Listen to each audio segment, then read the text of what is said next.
மனிதர்களிடத்துல பல காலமா பல நம்பிக்கைகள் வேரூன்றி காணப்படுது. அதுல இன்று வரைக்கும் விடை காண முடியாம இருக்கிற மரணத்திற்கு பிந்தைய வாழ்க்கையை பற்றி பல நம்பிக்கைகள் எல்லா மதங்கள்லையும் சொல்லப்பட்டிருக்கு. இந்த நம்பிக்கைகள்ல பொதுவானது முன்ஜென்மம், மறுபிறப்பு, இந்த இரண்டும் தான். இந்து மதத்துல மட்டுமில்ல, கடவுள்களை முழுமையா ஏற்றுக்கொள்ளாத சமணம், பௌத்தம் போன்ற மதங்கள்லையும் கூட மனிதனுடைய பாவ புண்ணியத்திற்கு ஏற்ப மறுபிறவி உண்டுன்னு முழுமையா நம்பப்படுது. இஸ்லாம், கிறிஸ்துவம் போன்ற மதங்கள்ல மறுபிறவி பெரிய அளவில் நம்பப்படவில்லை என்றாலும் மரணத்திற்கு பின்பு கிறிஸ்துவர்களின் கருத்துப்படி ஆன்மா சொர்க்கத்திற்கோ நரகத்திற்கோ போவதாகவும், இஸ்லாமியர்களின் நம்பிக்கைப்படி இறந்தவர்களுடைய ஆன்மா அல்லாவின் இறுதி தீர்ப்பு நாளுக்காக காத்திருப்பதாகவும் நம்பப்படுது. இவையெல்லாம் ஆன்மீகமும் அதை சார்ந்தவர்களுடைய கருத்துக்கள் தான். ஆனா ஆதாரங்களை மட்டுமே வைத்து நம்பப்படுகிற அறிவியல் உலகம் ஆன்மா பற்றி என்ன சொல்லுதுன்னு நாம தெரிஞ்சுக்க வேண்டியது மிகவும் அவசியம். அறிவியலின் கூற்றுப்படி ஒரு ஆற்றலை ஆக்கவோ அழிக்கவோ முடியாது. இதுதான் அறிவியலின் அடிப்படை விதி. உதாரணத்துக்கு, ஒரு மண் பானையை உடைத்தோம்னா பானை என்கிற வடிவம் மாறி அது மண்ணாகுமே தவிர அது அழிந்து போறது கிடையாது. இந்த கூற்றுப்படி பார்த்தோம்னா ஒரு வகை ஆற்றலான நம்முடைய ஆன்மாவை ஆக்கவோ அழிக்கவோ முடியாது. அது ஒன்றிலிருந்து மற்றொன்றா மாறிக்கொண்டே இருக்கும். இதுதான் அறிவியலினுடைய அடிப்படை பிரபஞ்ச விதி. இதன் அடிப்படையில் பார்க்கிற போது நம்முடைய ஆன்மா இறப்பிற்கு பின்பு இந்த உடலை விட்டு போனாலும் அது வேறு ஒன்றாக மாறப்படுகிறது அல்ல மாறுகிறது என்பதை நாம ஒற்றுக்கொண்டுதான் ஆகணும். அப்போ மதங்கள்ல சொல்லப்படுவது போல சொர்க்கம் நரகம் இருக்கா? இறந்து போன ஆன்மா நம்முடைய மரணத்திற்கு பின்பு அங்கு செல்லுமா என்கிற கேள்வி நமக்கு தோன்றுவது இயல்புதான். இந்த இடத்துல தான் நாம கொஞ்சம் சிந்திக்க வேண்டியது அவசியமா இருக்கு. சொர்க்கம் நரகம் இந்த இரண்டுமே எல்லா மதங்கள்லையும் சொல்லப்பட்டிருந்தாலும் அவைகளுடைய அடிப்படை பாவ புண்ணியத்தை வைத்துதான் கணக்கிடப்படுது. அதிக புண்ணியம் செய்த ஆத்மா சொர்க்கத்திற்கும் அதிகம் பாவம் செய்த ஆத்மா நரகத்திற்கும் போகும் என்பதுதான் கிட்டத்தட்ட எல்லா மதங்களின் நம்பிக்கையும். ஆனா மதத்திற்கு மதம் பாவ புண்ணியம் என்று சொல்லப்படுபவைகள் மாறிக்கொண்டே இருக்கு. எடுத்துக்காட்டுக்கு சொல்லணும்னா, கட்டமைக்கப்பட்ட இந்து தர்மத்துல ஆரம்பத்துல அசைவம் எல்லா மக்களாலையும் ஏற்றுக்கொள்ளப்பட்ட உணவா இருந்தாலும் பிற்காலத்துல பார்ப்பன நிறுவனமயமாக்கப்பட்ட இந்து மதத்துல அசைவம் பாவமாக்கப்பட்டிருக்கு. அசைவம் சாப்பிடுவது ஒரு பாவச் செயல் என்றும், ஒரு உயிரை கொன்று பலியிடுவது கடவுள்களுக்கு காணிக்கையாக்குவது கூட ஏற்புடையதில்லை என்றும் பிற்காலத்துல கூறப்பட்டிருக்கு. அதுவும் கிபி 1600களுக்கு பின்புதான். அதற்கு முன்பிருந்த காலங்கள்ல பார்ப்பனர்கள் கூட அசைவம் சாப்பிட்டு கொண்டுதான் இருந்தாங்க. பிற்காலத்துல அசைவ உணவு இந்துக்களால மட்டும் ஏன் தள்ளி வைக்கப்பட்டது என்றதும், உண்மையிலேயே அசைவம் பாவமா போன்ற விஷயங்களை ஆதாரத்தோட ஒரு பதிவுல பார்த்திருக்கோம். பார்க்காதவங்க டிஸ்கிரிப்ஷன்ல லிங்க் இருக்கு, அப்புறம் மறக்காம போய் பாருங்க. இப்படி இந்துக்களால அசைவம் பாவம் என்று பிற்காலத்துல நம்பப்பட்டாலும் இஸ்லாமியர்களுக்கோ கிறிஸ்துவர்களுக்கோ அசைவம் பாவம் என்ற கருத்து முற்றிலும் பொருந்தாது. இது மட்டும் அல்ல, நிறைய விஷயங்கள்ல மதத்திற்கு மதம் பாவ புண்ணியங்களின் பட்டியல் மாறிக்கொண்டேதான் இருக்கு. பிறகு எப்படிதான் பிரபஞ்சம் மனிதர்களுடைய பாவ புண்ணிய கணக்கை சரிபார்க்கும் என நீங்க கேட்பது நியாயமான கேள்விதானே. உண்மை என்னன்னா, அறிவியலின் அடிப்படையிலும் பிரபஞ்ச விதியின் அடிப்படையிலும் பாவம் புண்ணியம் போன்ற எதுவும் கிடையாது. குரங்கிலிருந்து மனிதன் தோன்றி அவன் வேளாண் சமூகமா மாறியதற்கு பிறகு மிக மிக பிற்காலத்தில் தோன்றிய மதங்களும் அதை கட்டமைத்தவர்களும் தங்களுக்கு எது சரியென்று பட்டதோ அதை புண்ணியம் என்றும், எது தங்கள் மக்களுக்கு பொருந்தவில்லையோ அதை பாவம் என்றும் மனிதர்களை அறநெறியோடு அறச்சிந்தனையோடு வைத்திருப்பதற்காக உருவாக்கப்பட்டவைதான் இந்த பாவ புண்ணியங்கள் எல்லாம். ஆனா இப்ப அந்த மதங்கள் அந்த பாவ புண்ணியங்களை எப்படி பயன்படுத்தி கொள்ளுது என்பது மிகப்பெரிய கேள்விக்குண்டான ஒரு விஷயம்தான். அப்ப பாவம் புண்ணியம் என்று ஏதும் கிடையாதா? நாம எப்படி வேண்டுமானாலும் இருக்கலாமா என்று நீங்க யோசிச்சீங்கன்னா அதற்கான பதில அறிவியலே நமக்கு சொல்லும். அது என்னன்னா, ஒவ்வொரு வினைக்கும் அதற்கு சமமான எதிர்வினை உண்டு. இதுதான் பிரபஞ்சத்தின் மாற்ற முடியாத விதி. மற்றபடி போன பிறவியில செஞ்ச பாவத்தால தான் இந்த பிறவியில மனிதர்கள் கஷ்டப்படுறாங்க என்பதும், மாற்றுத்திறனாளிகளா பிறக்கிறாங்க என்று வாய்க்கூசாம சொல்வதும் எந்த மதத்தாலேயும் அங்கீகரிக்கப்பட்ட கருத்து இல்லை. அவைகள் எல்லாம் வடிகட்டின முட்டாள்தனங்கள். இதற்கு ஆதாரமா சில அறிவியல் ஆய்வுகளை சொல்லலாம். கனடாவை சேர்ந்த உயர் வேதியியல் மற்றும் மனநோயியல் பேராசிரியர் இயான் ஸ்டீவன்சன் என்பவர் மறுபிறவி பற்றி கிட்டத்தட்ட 40 ஆண்டுகள் உலகின் பல்வேறு இடங்களுக்கு சென்று மறுபிறவியோடு தொடர்புடைய 3000 குழந்தைகளை ஆய்வு செஞ்சிருக்கிறாரு.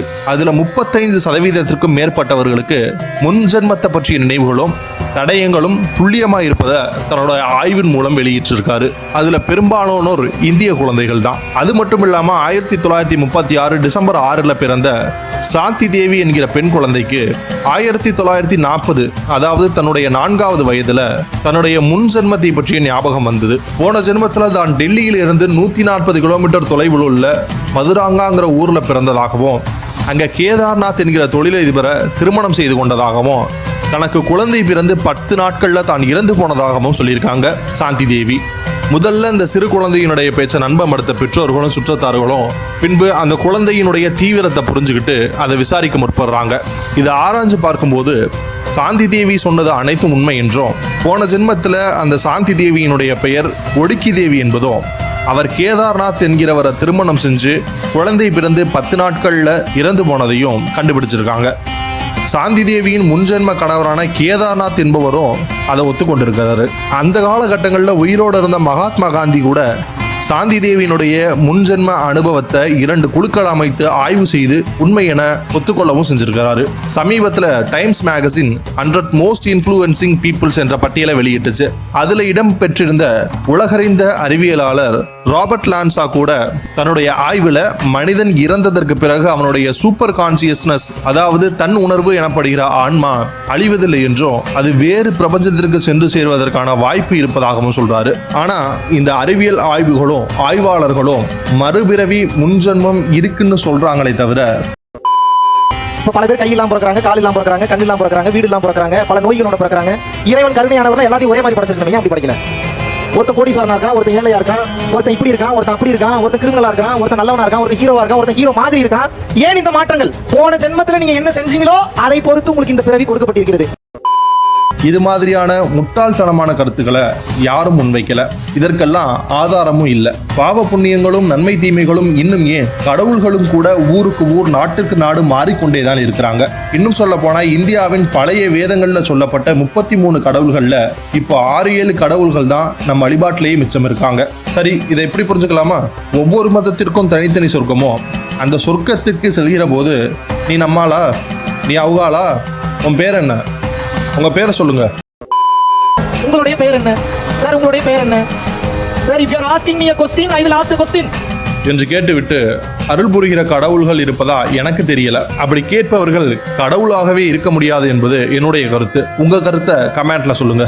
சூத்திரனா பிறந்த சாமானிய மக்கள் வேதத்தை பார்த்தாலே பாவம், அப்படி மீறி பார்த்துட்டா, ஒருவேளை படிச்சுட்டா அவன் அடுத்த ஜென்மத்துல வாயால் மலம் கழித்து வாயால் உணவு உண்ணும் வவ்வாலா பிறப்பான்னு நம்ம பண்டைய வேதங்கள் சொல்லுது.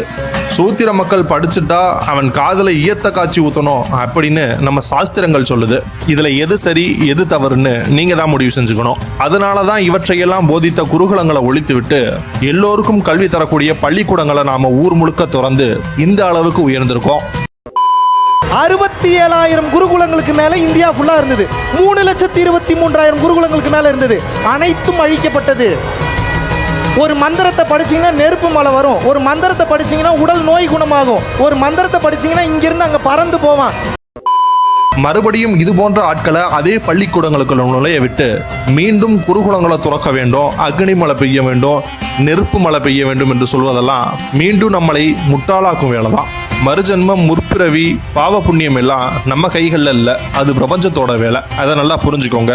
யாராவது வந்து உங்ககிட்ட உங்க கர்மாவை கரைக்கிறேன், உங்களுக்கு வாழ சொல்லித்தரேன்னு உங்களை கூப்பிட்டா நக்கு செத்த பையல மூஞ்சி மோரையும் வரும், மூஞ்சி மோரையும் பண்ணி சொல்லிட்டு உங்க வேலையை பாருங்க. உலகம் அழகானது, வாழ்க்கை அற்புதமானது. அதை எல்லோர் மேலையும் அன்பு செய்து வாழுங்க. சொர்க்கம் இங்கேயே நிச்சயம். அடுத்த பதிவுல சந்திக்கலாம்.